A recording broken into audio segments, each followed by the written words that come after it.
सो तर्पण करना, पितृपक्ष का पालन करना, ये सब जो रेमेडीज है ना, वो तुमको भरनी से आती है। सब लोग का इकट्ठे एक जगह हो जाना, दैट इज कलेक्टिव कॉन्शियसनेस। जब धरती पे कितने समय बीतता है, मतलब धरती पे एक साल बीतता है तो ब्रह्मा का एक दिन होता है। सो ओसाइरिस और आइसिस की कहानी यह है कि ओसाइरिस का एक भाई होता है, ठीक है,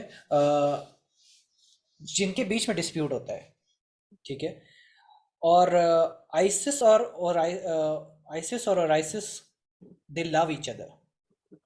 These are siblings, but they love each hmm. other. And Osiris is going to become like the gods. He will become the ruler of the gods. But उसके भाई को ये बात पसंद नहीं होती है। उसका भाई को ये बात की जेलिसी होती है कि ये क्यों।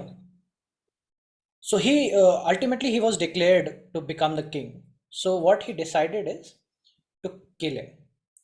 सो उसका ही भाई उसको मार देता है, ठीक है, ओसाइरिस को।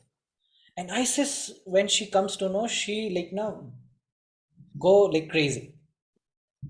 She goes crazy, and the whole story of this is she goes all around the world as an Egypt में to look for him, even to the death areas, like ना where like ना death के उसमें जाता है.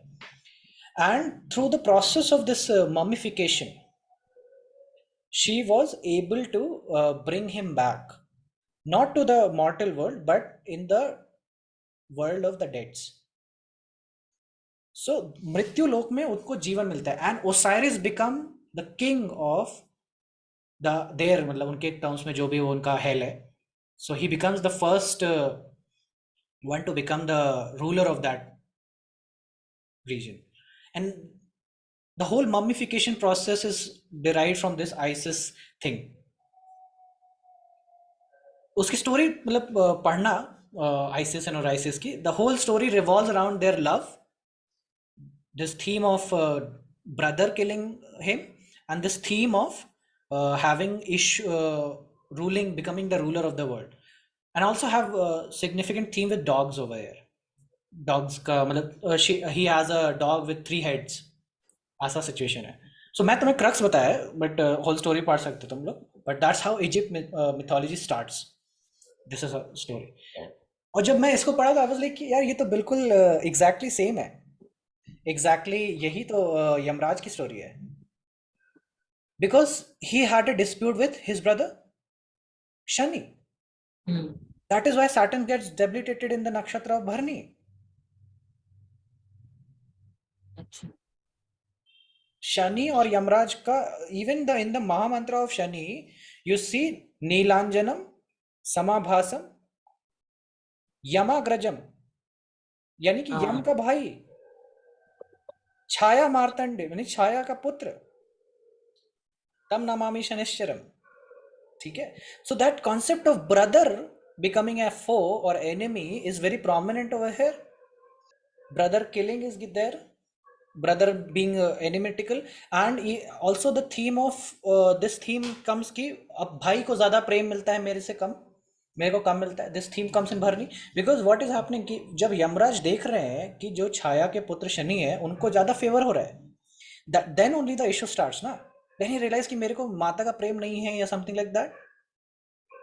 Then he goes and complains to father. So this theme with of jealousy is there, theme of insecurity is there, where he is not able to cope up with this thing of unfairness। Morally बहुत correct है, धर्मराज है, समझ रहे हो। सो एक Egypt, मतलब मेरा तो ये मानना है कि जो स्टोरीज होती हैं वो ट्रैवल करती हैं, वो स्टोरीज एक ट्रैवल भी करती हैं, साथ ही साथ एक दिमाग का एक स्थल है जिसे बोलते हैं कलेक्टिव कॉन्शियसनेस, जहाँ पे बहुत सारे लोगों को सिमिलर बातें उनकी माइथोलॉजीज में मिलती हैं। जैसे कि सारे ही माइथोलॉजी में ना एक ज़रूर ये बात है कि कभी ना कभी प्रलय ज़रूर आया है। हम्म। सारी माइथोलॉजी में तुम देखोगे कि प्रलय की बात ज़रूर है, कहीं ना कहीं उनको मालूम है कि ये ऐसा कुछ ज़रूर हुआ है। And that's how, that's the level of brain where collective consciousness is there. सब लोग का इकट्ठे एक जगह हो जाना, दैट इज कलेक्टिव कॉन्शियसनेस, वो दिमाग का वो स्तर जो कि कलेक्टिवली आता है। ठीक है, so that's how you know कि यार ये स्टोरी जो है ना वो ओसाइरिस और आइसिस की, and it's a very elaborate story, मतलब there is a whole thing, कैसे उन्होंने मॉमिफिकेशन स्टार्ट किया, कैसे सारी चीज़ें की, how she protected the body and all. So यही चीज़ थीम तुमको यमराज की यहाँ मिलती है कि the process of doing the karma is a remedy of Scorpio. Sir Scorpio लगन पे राइज है, रेमेडी क्या है कि किसी के व्यक्ति के डेड के क्रियाकलाप में प्रॉब्लम हुई है, स्कॉर्पियो में जो स्कॉर्पियो का रेमेडी यानी 8th हाउस का जो भी रेमेडी आएगा, that will with these degrees, specifically these degrees, उसमें भी पद तुम चुन सकते हो, बट स्पेसिफिकली दीज डिग्रीज के अंदर में तुम्हें you know there is a problem related to the karmic part, the Pitru Paksha part of the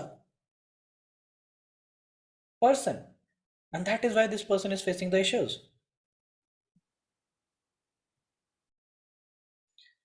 So coming back to your Yamraj story,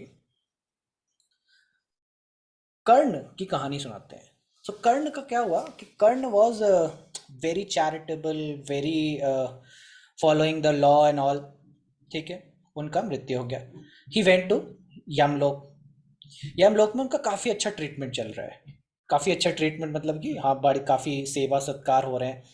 ठीक है, तो he is happy because he thinks he deserves it, he has done so much good in the plane of earth and all, so he is happy। but फिर food सर्व होने लगा, everybody was served rice and all, ठीक है, good food, kheer and ये सब। इनका food जब थाली आया तो he got gold, silver, all those stuff। he looked at it, he was happy to see it, but again he was thinking कि ये तो खा नहीं सकते ना, लेकिन इनको खाएंगे क्या, मतलब मैं ये थोड़ी ना खाऊंगा। So he went to, but he waited कि मतलब शायद पीछे से कुछ आता हो सकता है ये, मतलब है ना, जैसे अपन लंगड़ में बैठते हैं तो दूसरे अभी एक आ गई सब्जी तो दूसरे का इंतजार होता है कि भाई वो तो लेके आओ तो वो वही इंतजार कर रहे हैं, वो नहीं आया कोई। So he very angrily goes to Yamraj, says कि ये क्या दिया तुमने मेरे को खाने को, ये खाया थोड़ी नहीं जा सकता है, सोना चांदी कैसे खाऊंगा मैं। So Yamraj says that's what you donated in your life and that's what you will get. तुमने सोना चांदी डोनेट किया, तुम सोना चांदी पा रहे हो वापस। Then he gets it, oh okay okay, he made a big mistake. So he request Yamraj की प्लीज मेरे को ना थोड़ा वक्त और दो, मेरे को सिर्फ 15 दिन का वक्त दो, मैं इन 15 दिन में ना ये अपना मिस्टेक फुलफिल करके आता हूँ। तो यमराज सेज ओके, तुम इतना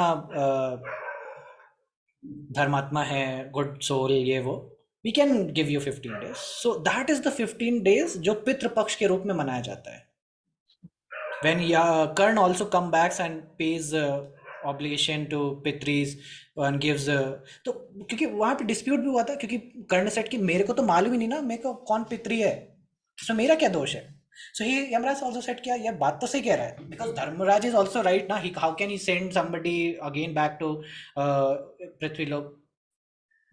सो then there this argument, then he said okay, तुम्हारे को मालूम नहीं था इस वजह से तुमको छूट मिल रहा है, go and feed your pitris, come back to the earth and feed your pitri। So he comes back for those 15 days, make sure he feeds every Brahmin over there, so that, and he comes back again and gets the food in the Yamlok।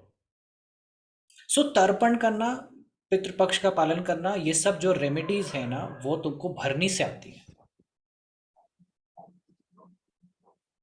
ठीक है, भरनी के अंदर में ही वो qualities हैं, वो process हैं। बेसिकली क्या कर रहे हैं, एरीज का उपाय है ना, डेड बॉडी, बॉडी का ही तो उपाय है, बॉडी को रिस्पेक्ट दे रहे हैं, बॉडी का वो दे रहे हैं, उसको इंपॉर्टेंस दे रहे हैं, सिग्निफिकेशंस दे रहे हैं, ये सारी चीजें तुम्हारी भरनी के उसमें आती हैं। I don't know why I am shining so much this camera, पूरा बल्ब लग रहा है मेरा चेहरा हॉरिबल सी। तो ये थी कर्ण की स्टोरी यमराज के साथ में।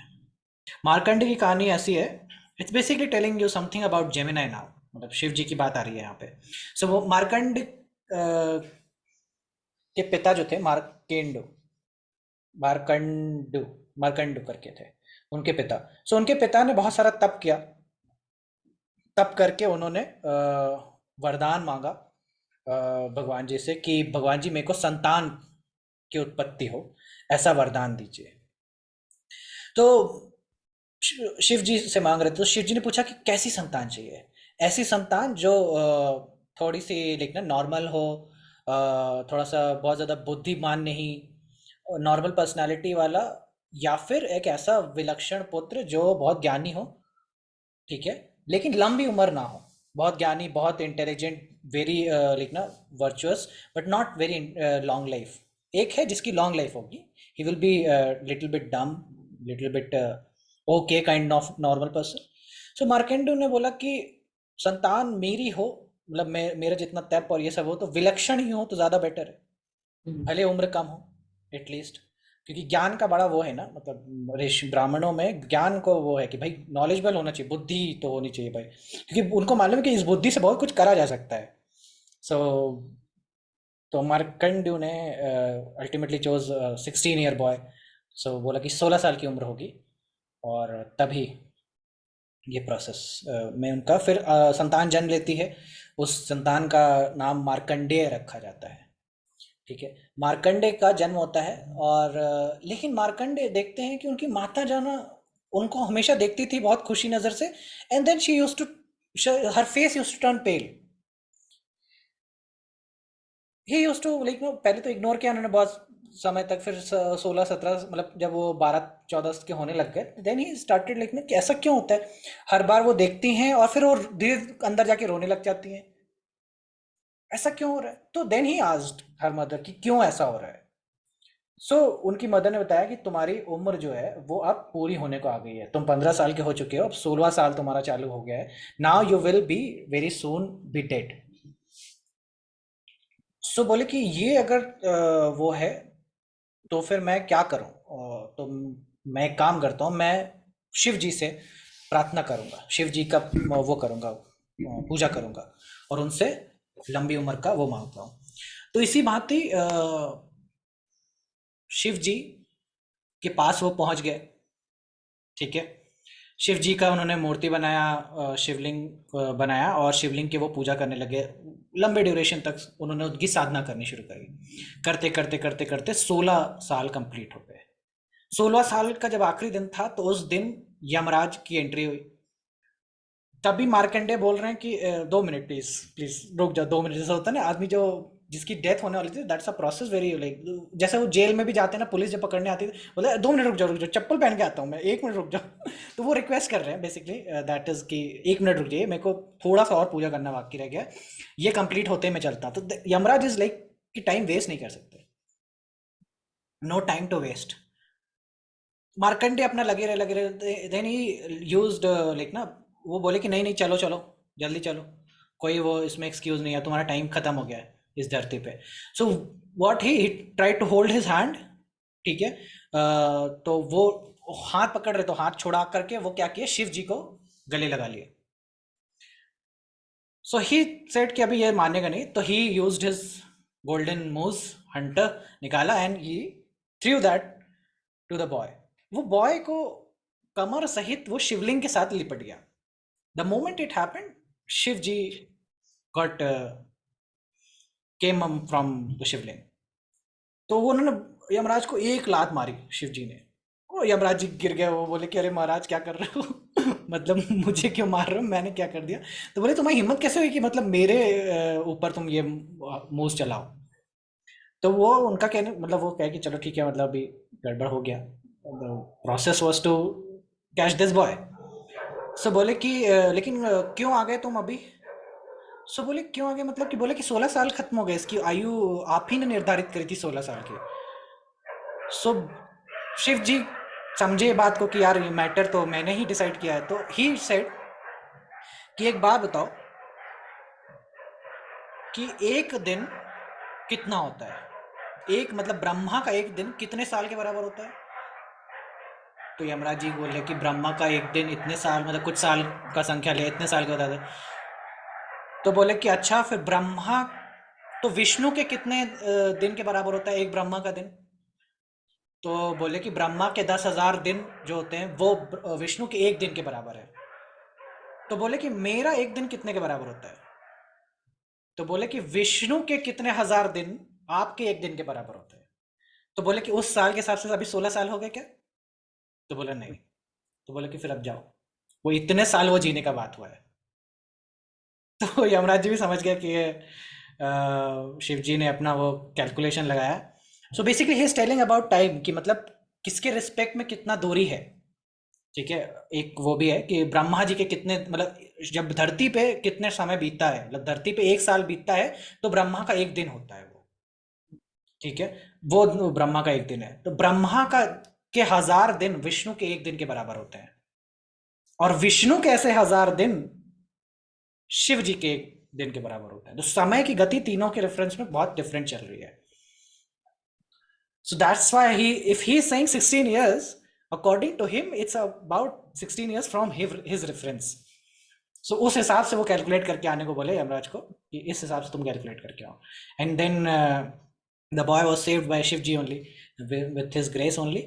और तब जो मार्कंडेय थे वो भी खुश हो गए, प्रसन्न हो गए, क्योंकि एक्चुअली साधना ही है जिसकी वजह से ये कर पाए वो। सो लॉन्ग लाइफ के लिए महाकाल, इसीलिए उनको महाकाल बोला गया। काल यमराज है। And what happens when Kaal goes to 11th house? Mahakal हो जाएंगे वो। ठीक है। इसीलिए जेमिनाई में तुम्हें शिव जी का नक्षत्र मिलता है, Adra. If you see Adra का सेक्शन जो है वो 10 डिग्री से चालू होकर के तुम्हारा 20 डिग्री का आता है। That is a very common reason to this Ashwini का भरनी का रीजन जो है, भरनी का रीजन जो कि 12th हाउस में 11th हाउस में जाएगा। मतलब if you make nakshatra Ardra in the ascendant as a Shiv ji, so Bharani का नक्षत्र तुमको मिलेगा, that will be going in the 11th house. That is why if Yam is Kaal, so Shiv ji is Mahakal. ठीक है। तो समय और समय के परे, मतलब वो वाली बात होगी ना, महा, वो शब्द महा है। तो यहीं से मेरे को आइडिया है कि यार अच्छा, जो भी क्वालिटीज है ना उसका महा क्वालिटीज उससे थर्ड वाले नक्षत्र में मिलेगा तुमको। समझ रहे हो? सो ये मार्कंड की कहानी से हमें पता लेकिन चलता उत्कर्ष, है। हम तो अभी तक ये पढ़ते आए ना कि जो असेंडेंट पे क्वालिटी है वो 11th हाउस में जो भी है उसकी वजह से आ रही है। बिल्कुल। तो जो वहां पे 11th हाउस में जो चीज है उसका 3 टाइम्स असेंडेंट पे कैसे आ रहा है? वो तो सबसे बड़ा साइन तो 11th ही है। सबसे बड़ा साइन 11th है, बिल्कुल सही बात है। तुम अभी किस, आपने कॉन्ट्राडिक्टरी बात बोल दी ना, हाँ इसलिए बताओ, मैं बोल रही क्या बोला मैंने, बताओ। हूँ। आपने बोला कि जो भी क्वालिटी है उसका 3 गुना क्वालिटी उससे 3rd हाउस में होता है। हाँ हाँ, सही बोला मैंने। हाँ, तो अब 11th हाउस में तो सबसे ज्यादा क्वालिटी होना चाहिए ना। 11th हाउस में सबसे ज्यादा क्वालिटी, किस क्वालिटी की बात कर रहे हो? वही तो बात है कोई भी यहाँ। XYZ है वहां पे। यहाँ पे शक्ति की बात करो तुम। हम्म अगर अश्विनी के अंदर quick power to reach somewhere है, तो 11th हाउस में जब तुम उसको डाल दोगे, हम्म तो जेमिनाई के जो स्टार्टिंग डिग्रीज है उसके अंदर मोस्ट क्विकेस्ट है to reach somewhere. That is Mrigsar, why, हाँ। इट्स अ, वहां पे तुमको कम्युनिकेशन मिलेगा, स्मॉल ट्रैवल डिस्टेंस मिलेंगे, स्मॉल डिस्टेंस में क्विक ट्रैवल मिलेगा, शॉर्ट डिस्टेंस ट्रैवल तुमको जेमिनाई में पढ़ा जाता है राशि के रूप में। हम्म। शक्ति लेकिन 11th की है ना, अश्विनी की है। इसीलिए जब काल की टाइम की गणना हो रही है, टाइम के बारे में बात हो रही है, काल के बारे में, यमराज के बारे में हो रही है, मृत्यु के बारे में हो रही है, तब उसको तुम 11th हाउस में डाल दो, क्योंकि वो तो यमराज है। वो तो हम्म। लगन की बात हो रही है ना, क्वालिटी तो नक्षत्र की इसकी है। अब इसी को हाँ, और एम्फोसाइज कर दो, इसमें राहु डाल दो, इसमें 11th हाउस डाल दो। So what will happen is Gemini will come into the lagna, and who will be holding this power as a Mahakal. So whichever Shakti we are talking are, we are putting it in with Rahu, adding the Rahu with it, and then talking about it. So it becomes Maha. Wherever Rahu put that nakshatra energy with Rahu, and you will get Maha of that. And that is naturally coming to third from it.